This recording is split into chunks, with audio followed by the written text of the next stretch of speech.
Hello folks, the old Deplorable Basket Case here to read you the Preamble to the Bill of Rights. Kicking off my series on the Bill of Rights. Preamble to the Bill of Rights. Congress of the United States, begun and held at the city of New York. Incidentally, the name New York was originally hyphenated, New-York, on Wednesday the 4th of March, 1789. And yeah, people used to say it like that. The conventions of a number of the states, having at the time of their adopting the Constitution expressed a desire, in order to prevent misconstruction or abuse of its powers, that further declaratory and restrictive clauses should be added, and as extending the ground of public confidence in the government will best ensure the beneficent ends of its institution. So this is important, because we see from the very first paragraph, the purpose of the Bill of Rights is to restrict government, to place restrictions on the government, not on the people. It is explicitly stated multiple times that stating that people have these particular rights in no way says people don't have any other rights. Moving on. Resolved by the Senate and House of Representatives of the United States of America in Congress assembled, 2/3 of both houses concurring, that the following articles be proposed to the legislatures of the several states, as amendments to the Constitution of the United States, all or any of which articles, when ratified by 3/4 of the said legislatures, to be valid to all intents and purposes as part of the said Constitution. Viz. A point. Originally, there were actually, I think, 12 amendments were sent to the states. 12. The two that were left out of the Bill of Rights was, the two that were not adopted originally. I think one was about congressional representation, and the other was about congressional pay.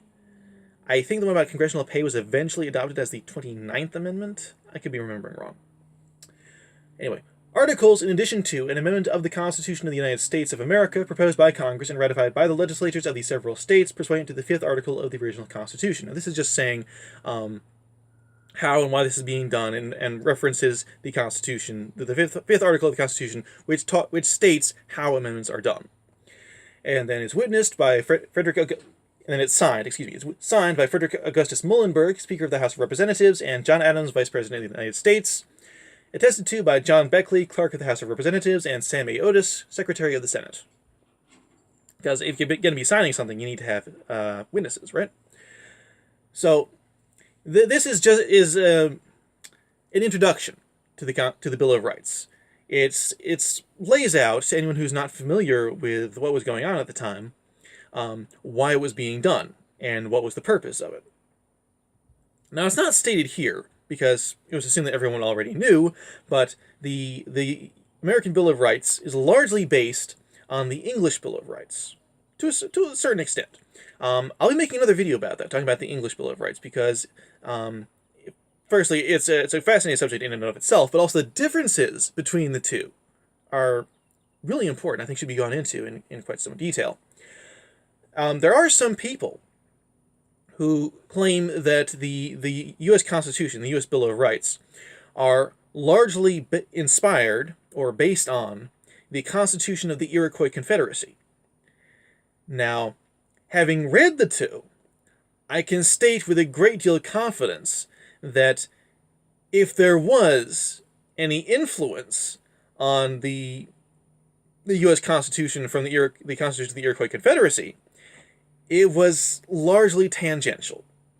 There is no article in the Iroquois Constitution that has any counterpart in the U.S. Constitution. There are certain symbols used by both the Iroquois Confederacy and the U.S. government, but any direct influence seems to be non-existent. I'll make another video about that, because the Constitution of the Iroquois Confederacy is also really interesting. Definitely a thing that people should know about. Fascinating subject. So that's all I got to say for this video about the preamble. If you got anything to say, please comment below, make a video, maybe talk about it, ask me questions. I'd love to answer. If there's anything that is unclear to you, I'll be happy to explicate it if I can. Like, share, subscribe, and that's all.